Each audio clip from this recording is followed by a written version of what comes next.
Hi there! This video is meant as an addendum to my previous video, which takes a detailed look at the burn team in Girls Frontline 2. I was happy to receive feedback that an explanation of a typical combat rotation would be helpful. If you are not deeply familiar with the fire unit's kits and their synergy, I strongly suggest you go and watch my burn team guide first.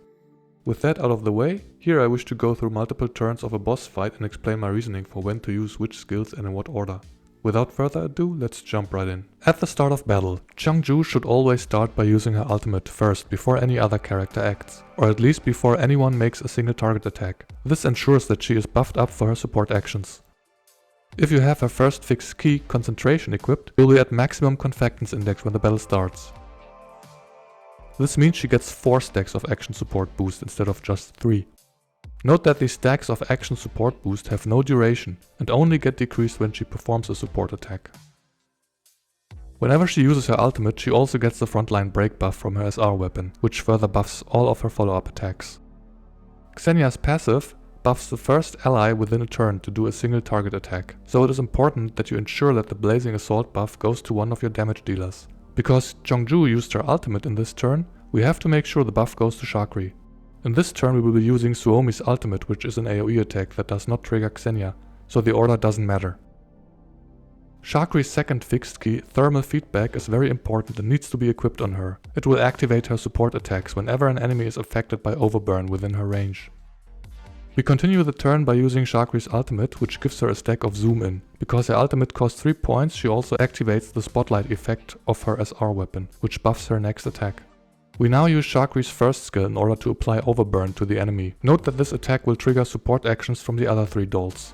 With a single attack, the boss's stability index will be reduced from 24 to 8. If the boss were weak to fire, the stability damage would be even higher. Before Shakri performs her attack, Changju's fixed key Targeted Training is activated and applies a 30% defense shred to the boss. Then Xenia's and Suomi's support actions happen, which give Shakri the Blazing Assault and critical damage up buffs. Now she applies Overburn to the boss with her attack, which triggers the Phase Strike set and her own follow-up attack, which also gives her 1 point of ult gauge back. Finally, Changju concludes the attack with her support action, triggering the fixed key Efficient Planning, which can strip the enemy of a buff. As with Shakri, this also regenerates 1 point of ult gauge for her.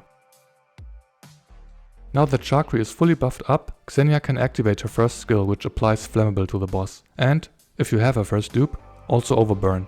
Because it is a single target attack, it triggers support actions from Changju and Suomi, and due to the Overburn, it also activates Shakri. Note that with this attack, the boss's stability index is fully depleted. We are now in the second turn. We'll ignore the boss for a moment, because killing the spawned ad takes priority. Changju still has 2 stacks of support boost, because she only did 2 out of the 4 support attacks in the previous turn. Ideally, you only want to use her ultimate when her gauge is full, for the extra stack of support boost. Because Xenia took a beating in the previous round, we'll use her ultimate to gain heat recovery. Unfortunately, this enemy is out of range of Changju, so we do not trigger her support attack, and neither Shakri, since Xenia does not apply Overburn with her ult. In order to quickly get rid of this ad, we get the rare opportunity to use Changju's AoE ability. It applies Overburn and therefore triggers Shakri's assist. Shakri still has the Blazing Assault and critical damage up buff from the previous turn. Because the enemy's HP is already very low, a normal attack is sufficient. We also trigger another Blazing Assault buff from Xenia. Because Suomi is too far away from Xenia to give her a shield, we make do with her single target damage skill, which only triggers the assist of Changju. We are now in turn 3, and the boss is still afflicted with the Flammable debuff from Xenia from turn 1. Like Changju's support boost, the debuff has infinite duration, and the stacks only get reduced by burn attacks. It is a good time to reapply Changju's support boost with her ult, because her gauge is full, and she only has 1 stack left. This puts her now at 5 stacks. Like always, you want her to do this first in a turn, so that she is buffed up before any assists. Since the boss hates Xenia and Shakri, they took a few hits from him. So we use Suomi's ult to reapply her shield and restore some stability index. Remember that she does not trigger any of the assists with her AoE, so her order within the turn does not matter. While Shakri's first skill is still on cooldown, Xenia is our best option to reapply Overburn. However, because the boss already has 2 stacks of Flammable, her application of Flammable is irrelevant. The boss is now affected by Flammable, Overburn and defense reduction. Shakri now uses her ultimate to gain the Zoom In buff, and then follows up with her second skill. This skill changes to Burn type and applies Flammable against enemies with Overburn. However, it does so before the attack, so unfortunately we are stripping one stack only after we have reapplied the debuff. As before, Xenia and Suomi's assists buff Shakri up before her attack. Then Shakri initiates her now burn type attack, and Cheongju concludes the turn with a follow-up. Note that with this, we have reduced the entire 24 stability index of the boss within a single turn.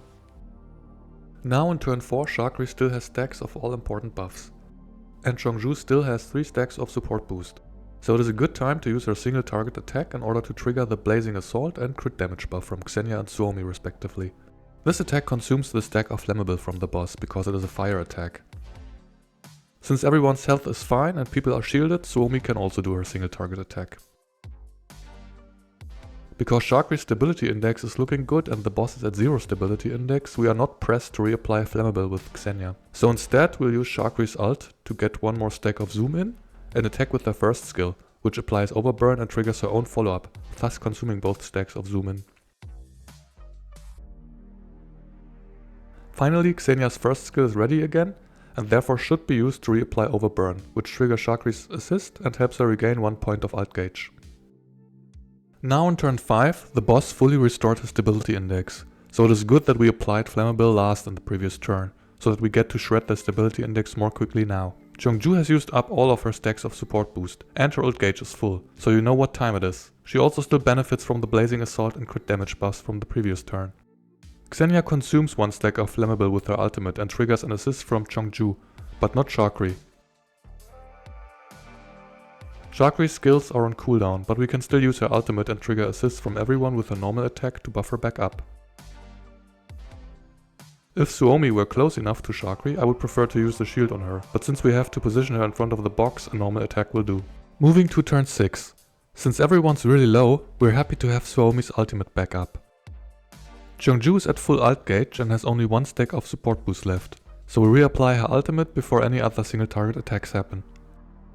Since Shakri is still buffed up from the previous turn, we can first attack with Xenia's skill 1. If Shakri were in need of new buffs, she should go before Xenia in order to trigger her and Suomi's assists. Xenia consumes the stacks of Flammable from the boss and reapplies 2 stacks right after, and she also applies Overburn and triggers Shakri's assist and of course Cheongju's.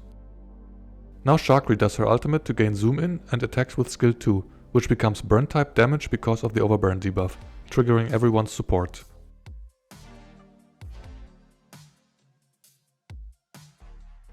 In turn 7 the boss is as good as defeated.